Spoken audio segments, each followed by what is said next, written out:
ஏங்க அப்பவே எல்லாத்தையும் எடுத்து கார்ல வச்சாச்சு. அண்ணியோட அப்பா அம்மா சித்தப்பா என்ன நடந்தாலும் மாமா கிட்ட நான் சொல்லதான் செஞ்சிருக்கேன். எதை கண்டிப்பா அப்படிலாம் இருக்காதுண்ணே. அப்படி கூப்பிடாத இடத்துக்கு எப்படிமா போக முடியும்? இது நம்ம எல்லாரும் தான் கூட இருக்கணும். கண்டதை புதுசாக கடை ஆரம்பிச்சிருப்பாங்களோ தெரியல.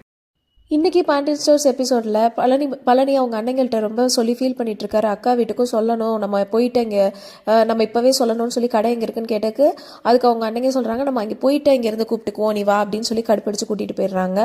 அதுக்கப்புறம் பார்த்தீங்கன்னா இங்கே பாண்டியன் வீட்டில் எல்லாருமே ஃபேமிலி மொத்தமும் அசம்பிள் ஆகி இந்த விஷயம் ரிலேட்டடாக டிஸ்கஸ் பண்ணிகிட்டு இருக்காங்க.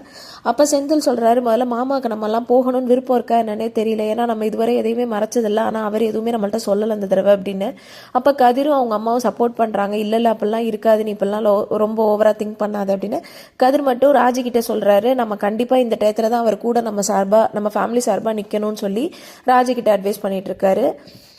இதெல்லாம் நடந்து முடிஞ்சதுக்கப்புறம் பழனியை கூட்டிகிட்டு போய் அவங்க அண்ணங்க கடையில் விடுறாங்க. பார்த்தா அந்த கடை அந்த பாண்டியன் ஸ்டோர்ஸோட அதே ரோட்லேயே இருக்குது. அதை பார்த்தோன்னா பழனி ஷாக் ஆகி, ஏன் இங்கே கடை ஓப்பன் பண்ணீங்க அப்படின்னு சொல்லி அவங்க அண்ணங்கள்கிட்ட நான் கண்டிப்பாக கடை நடத்த மாட்டேன் அப்படின்னு பிரச்சனை பண்ணுறாரு. அப்புறம் அவங்க ஒய்ஃப் மிரட்டி அவரை ஒரு வழியாக எல்லாருமா சேர்ந்து திருப்பி கன்வின்ஸ் பண்ணி ஒத்துக்க வச்சிடுறாங்க. இதுக்கு இடையில பாண்டியனும் அவங்க பையன் கடைசி பையன் சரவணனும் அந்த பக்கமாக ட்ராவல் பண்ணி போகிறாங்க. போய் பார்த்துட்டு இருக்கையில புதுசாக கடை ஆரம்பிச்சிருக்கிறத பார்த்தா ஷாக் ஆகிறாங்க. இதோட இன்னைக்கு எபிசோட முடிச்சிருக்காங்க.